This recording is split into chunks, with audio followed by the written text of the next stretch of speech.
FIR करते हैं, उसको उठा के जेल में डाल देते हैं। 2200 के लगभग लोग दिल्ली दंगे में मुस्लिम समाज के मैक्सिमम लोगों को बंद कर रखा है। न तो सरकार को दिखाई देता, न सुप्रीम कोर्ट को दिखाई देता। तो ये आजादी है क्या? ये लोकतंत्र है क्या? जब 1500 वकीलों ने लिख के दिया सुप्रीम कोर्ट के, तब जाके 62 दिन में सुनवाई करी।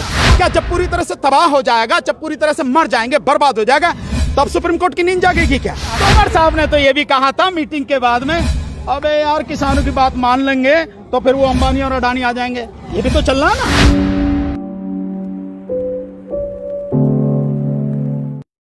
कि वो यहाँ फंस गई, इसको हिंदू मुस्लिम नहीं कर सकती, वो इसको जातियों में नहीं बांट सकती। ये आंदोलन किसानों का है।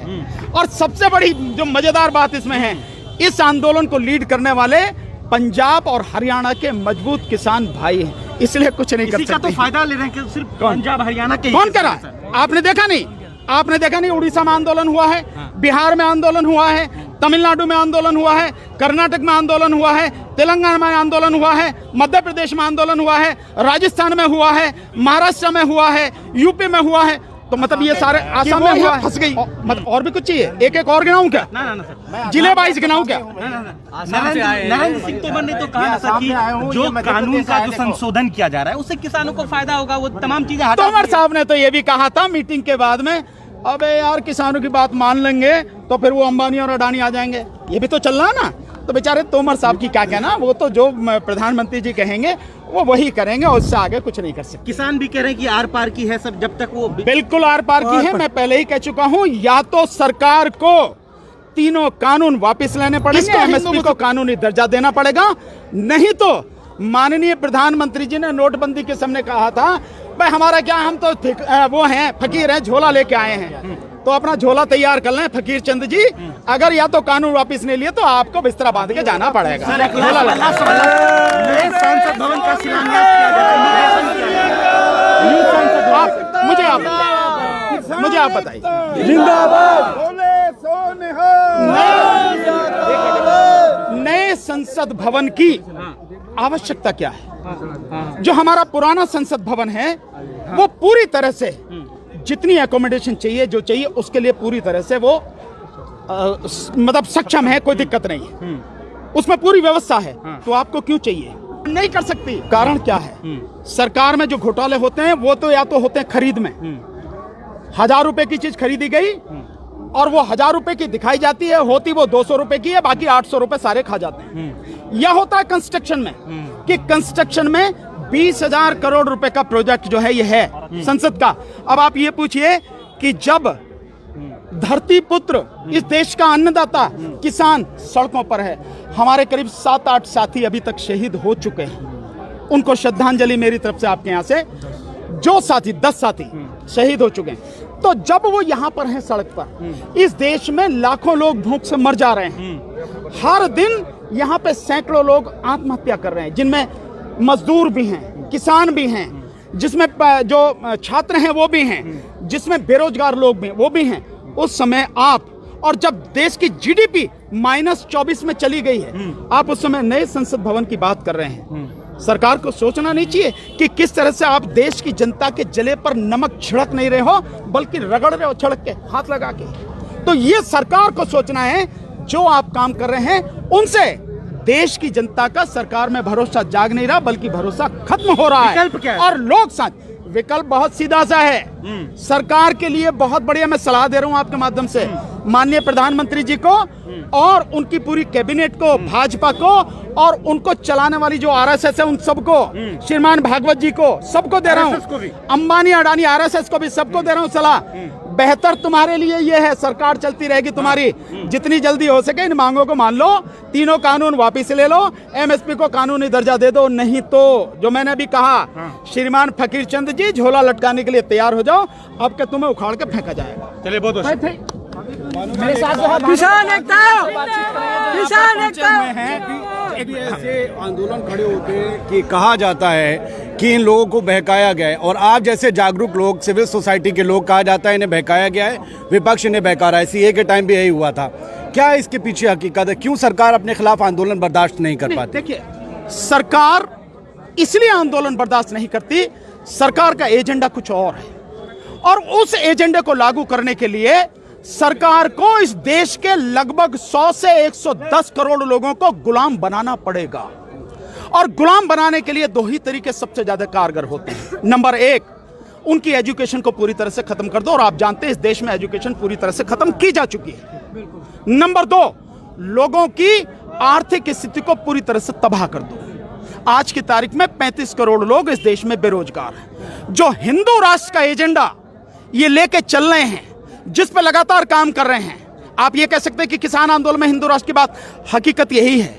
उसी एजेंडे के तहत ये सारी चीजें की जा रही हैं, और उसी एजेंडे के तहत देश के जितने भी सार्वजनिक क्षेत्र के प्रतिष्ठान हैं, उन सबको जो है कॉर्पोरेट हाउसेस को बेचा जा रहा है, उन सबको पूरी तरह से तबाह किया जा रहा है। जैसे एक उदाहरण देखें कि BSNL, जिसमें 1,72,000 लोग काम करते थे, उस BSNL को पूरी तरह से तबाह कर दिया गया। उसके साथ में MTNL को तबाह कर दिया गया। क्यों कर दिया गया? क्योंकि रिलायंस का जो जियो है, उस जियो को पूरी तरह से एक छत्र राज उसका कायम करने के लिए, और बाकी तमाम जो वो हैं वो खत्म हो जाएं, उसके लिए इन सबको उसके पास भेजा जा रहा है। ये जो चीजें हैं, ये आपकी आवाज लोकतंत्र में आपका मौलिक अधिकार है, और नीति आयोग के अध्यक्ष यही कहते हैं कि लोकतंत्र हमारे यहाँ कुछ ज्यादा ही है। आप किस तरीके से देखते हैं, क्या लोकतंत्र में काट छाट करने की, संविधान में काट छाट करने की भी कोशिश हो सकती है? संविधान में काट छाट तो ये कर ही रहे हैं। संविधान में काट छाट करने की जरूरत नहीं है, संविधान को पूरी ईमानदारी के साथ लागू करने की जरूरत है। आपको मैं एक थोड़ा सा वो तो बताता हूं, जिस समय ये संविधान बन गया था, तो बाबा साहब डॉक्टर भीमराव अंबेडकर जी ने भाषण दिया था, उसमें कहा था संविधान बन गया है जैसा भी है, लेकिन संविधान, कोई भी संविधान चाहे कितना ही भी बुरा हो, अगर उसे लागू करने वाले लोग अच्छे होंगे तो संविधान अच्छा काम करेगा। और संविधान कितना ही भी बढ़िया हो, अगर उसे लागू करने वाले लोग गलत होंगे तो संविधान गलत ही काम करेगा, अपने उद्देश्यों को प्राप्त नहीं कर सकेगा। आप किसकी बात करें? UAPA कानून आपने बना दिया, संशोधन कर दिया। आप जिसको चाहें उसके खिलाफ झूठी FIR करते हैं, उसको उठा के जेल में डाल देते हैं। क्या ये लोकतंत्र पर हमला नहीं है? बार बार सुप्रीम कोर्ट ये कहता है कि हर व्यक्ति को अपनी बात कहने का, अपनी जो विचार हैं उनको अभिव्यक्त करने का, अनुच्छेद 19 के तहत जो उसे अधिकार मिले हैं, अनुच्छेद 21 के तहत जो उसे अधिकार मिले हैं, उनका सदुपयोग करने का उसको अधिकार है।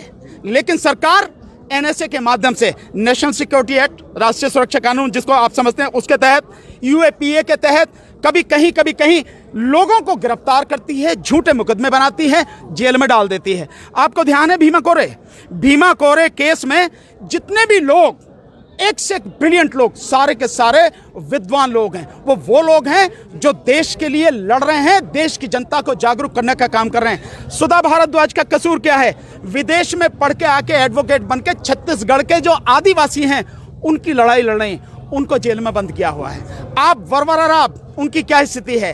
फादर स्टैन स्वामी को अभी गिरफ्तार किया 83 साल की उम्र में, जिस व्यक्ति के पार्किंसन की बीमारी से हाथ कांपते हैं, उस व्यक्ति को आप गिरफ्तार करके लेकर आ रहे हैं। आनंद तेल तुमड़े, क्या है इनका? जितने भी भीमा कोरेगांव में लोग हैं वो एक से एक ब्रिलियंट लोग हैं, वो सारे के सारे, मैं सिर्फ एक मिनट, ये बात, ये सारे के सारे लोग, इनको आपने बेगुनाह होते हुए जेल में ठूंस रखा है। सरकार, ये सुप्रीम कोर्ट अर्णब गोस्वामी की बेल तो जरासी में सुन के, बेल एप्लीकेशन में कितनी ही कमियां हैं, तब भी उसके बावजूद सुन के उसको बेल दे देती है। इतने लोगों की नजर नहीं आती, इतने लोगों को, बेगुनाह लोगों को बंद कर रखा है। 2200 के लगभग लोग दिल्ली दंगे में मुस्लिम समाज के मैक्सिमम लोगों को बंद कर रखा है। न तो सरकार को दिखाई देता, न सुप्रीम कोर्ट को दिखाई देता। तो ये आजादी है क्या? ये लोकतंत्र है क्या? और इसको भी ये खत्म करना चाह रहे हैं। किसानों के मामले में अभी तक सुओ मोटो सुप्रीम कोर्ट ने नहीं लिया, बार-बार सुप्रीम कोर्ट का, मैं तो बार-बार कह रहा हूं, लेना चाहिए था। किस बात का इंतजार कर रही है? लेकिन उस सुप्रीम कोर्ट से हम उम्मीद क्या करेंगे? जो सुप्रीम कोर्ट लॉकडाउन के समय जो प्रवासी मजदूर थे उनको मरता हुआ देखती रही, रेल के नीचे कटता हुआ देखती रही, सड़क पे एक्सीडेंट में मरता हुआ देखती रही, और उस सुप्रीम कोर्ट की नींद जगाने के बावजूद भी नहीं जगी। जब 1500 वकीलों ने लिख के दिया सुप्रीम कोर्ट के, तब जाके 62 दिन में सुनवाई करी, और वो भी इसलिए कि उससे पहले 4-5 हाई कोर्ट, जिसमें बॉम्बे हाई कोर्ट है, जिसमें आंध्रा हाई कोर्ट है, कर्नाटका हाई कोर्ट है, गुजरात हाई कोर्ट है, जब इन्होंने प्रवासी मजदूरों के हक में फैसले देने शुरू किए, उसके बाद सुप्रीम कोर्ट की नींद जागी। तो उस सुप्रीम कोर्ट का नहीं दिखता क्या? जब पूरी तरह से तबाह हो जाएगा, जब पूरी तरह से मर जाएंगे, बर्बाद हो जाएगा, तब सुप्रीम कोर्ट की नींद जागेगी क्या? ये उसका काम नहीं है। तो आप किसकी बात कर रहे हैं? सब कुछ जो हो रहा है सबकी आंखों के सामने, लेकिन जितनी भी संस्थाएं, संवैधानिक संस्थाएं, वो या तो गुलाम हैं और या प्रधानमंत्री के और मोदी सरकार के कहने पर काम कर रही हैं। इसलिए हमें लड़ाई लड़नी पड़ती है।